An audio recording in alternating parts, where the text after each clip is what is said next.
જય સચ્ચિદાનંદ. મન આ બે જ વસ્તુ છે જે વ્યવહાર પક્ષે જ્ઞાનના વિરુદ્ધ, હવે એવું કોઈ જ્ઞાનને વિરુદ્ધ જાય એવું કશું છે નહીં, પણ આગળનું અજ્ઞાન, ગત જ્ઞાન એટલે પહેલાની અજ્ઞાન માન્યતાનું પરિણામ એ આજના મન અને બુદ્ધિ છે. મુખ્યત્વે એ મન બીજાની માન્યતા પ્રમાણે રહેતું નથી, કારણ કે દરેકની યાત્રા જુદી છે, ભેગા થઈ જાય છે સંજોગવશાત, સામસામા લેણ દેણના હિસાબથી ભેગા થઈ જાય છે. એ ભેગા કરનાર વ્યવસ્થિત શક્તિ છે, કુદરતની સંચાલક શક્તિ છે. પણ મુખ્ય વસ્તુ સમજવાની એ કે મનનું કે બુદ્ધિનું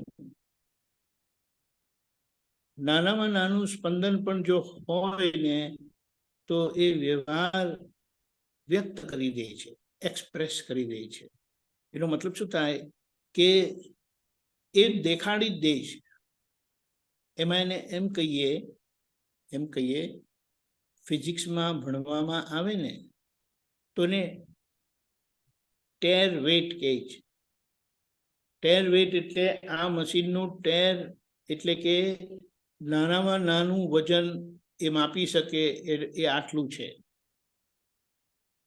હવે અહીંયા બે વસ્તુ આવે, વજન માત્ર વ્યક્ત થાય છે, એટલે કે સ્પંદન માત્ર વ્યક્ત થાય છે, અને એ સ્પંદનની પરાકાષ્ઠા સમજવી હોય તો એ કઈ છે તો કે એક પરમાણુ બીજા પરમાણુની જગ્યા લે એટલું નાનામાં નાનું સ્પંદન, એને પર્યાય કહે છે. અને આ સ્થૂળ અવસ્થાને આપણે જોઈએ છે એને અવસ્થા કહે છે.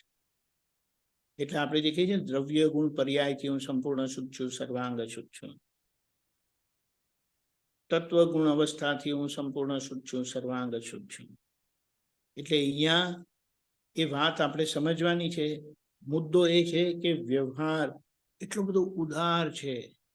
ઉદાર એટલે કે એનું નાનામાં નાનું સ્પંદન એ વ્યક્ત કરે છે, અને એની સામે નિશ્ચય, શુદ્ધાત્મા, પ્રજ્ઞાશક્તિ એટલી બધી જાગૃત છે એના જ્ઞાન, એની દર્શન શક્તિમાં, કે નાનામાં નાનું પૂતગલનું સ્પંદન એ દેખાડી દે છે.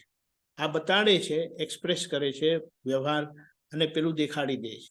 હવે આપણી વચ્ચે અંતરાત્મા દશાની જાગૃતિને એમાં જેટલો નિશ્ચય, એ નિશ્ચયને જ પુરુષાર્થ કીધો છે. તો કે એ પુરુષાર્થમાં આપણે રહેતા આ મન બુદ્ધિનું સ્પંદન આપણી એમાં દેખાઈ જ જશે.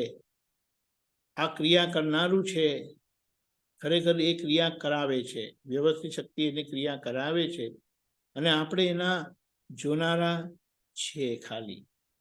એટલે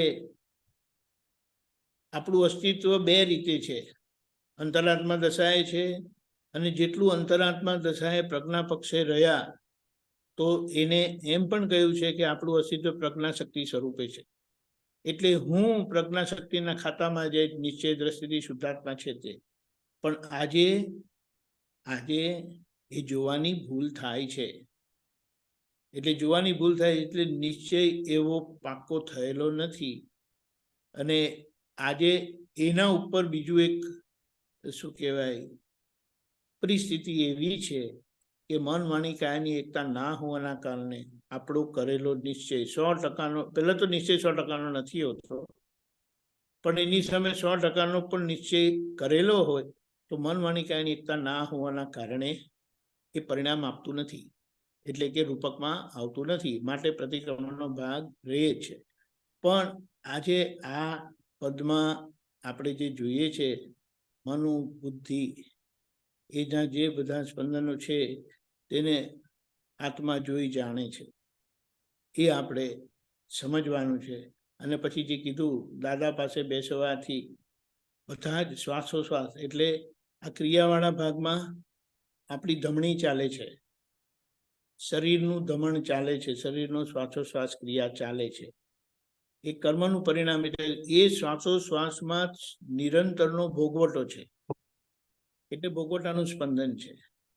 અને ત્યાં દાદા પાસે બેસવાથી એટલે શુદ્ધાત્મા દ્રષ્ટિએ રહેવાથી આપણું એ બધા જ સ્પંદન, એ બધા શ્વાસોશ્વાસ, નિશ્ચય શ્વાસ એટલે દર્શન જ્ઞાનના પરિણામમાં હું એને જોઈ લઉં.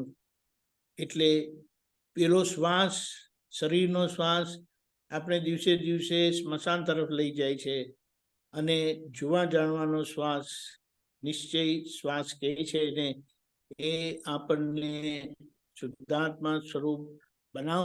એટલે અહીંયા એનો મતલબ શું થાય કે આપણે નિશ્ચય સ્વરૂપ થતા જઈએ છીએ, બધા આપણા શ્વાસ શુદ્ધ થઈ જાય.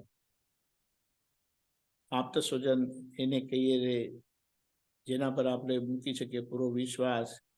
એટલે જેટલો વિશ્વાસ દાદા પર આવ્યો ને, એટલું આપણે દાદાની આજ્ઞામાં સહેજે રહીશું. આ વિશ્વાસ ભંગ થાય છે બુદ્ધિના કારણે. આવું તો કંઈ હોતું હશે? તમે કહો છો દાદાએ કીધું વ્યવસ્થિત, પણ આપણે નહીં જોવાનું. એટલે દાદાની વાત પર પણ શંકા કરાવી એવી આપણી એ બુદ્ધિ છે, પણ એને આપણે ઓળખતા જઈએ, સમજતા જઈએ, અને ધીમે ધીમે જેમ જેમ આ ઓળખાતી જશે બુદ્ધિ, તેમ આપણે એને સારી રીતે ઓળંગી જઈશું. અને જેટલું બુદ્ધિ ઓળંગાય, એમ કીધું કે મુક્ત હાસ્ય ત્યારે જ ખુલ્લું થાય. એ કરવાથી મુક્ત હાસ્ય ઊભું ના થાય. જય સચ્ચિદાનંદ.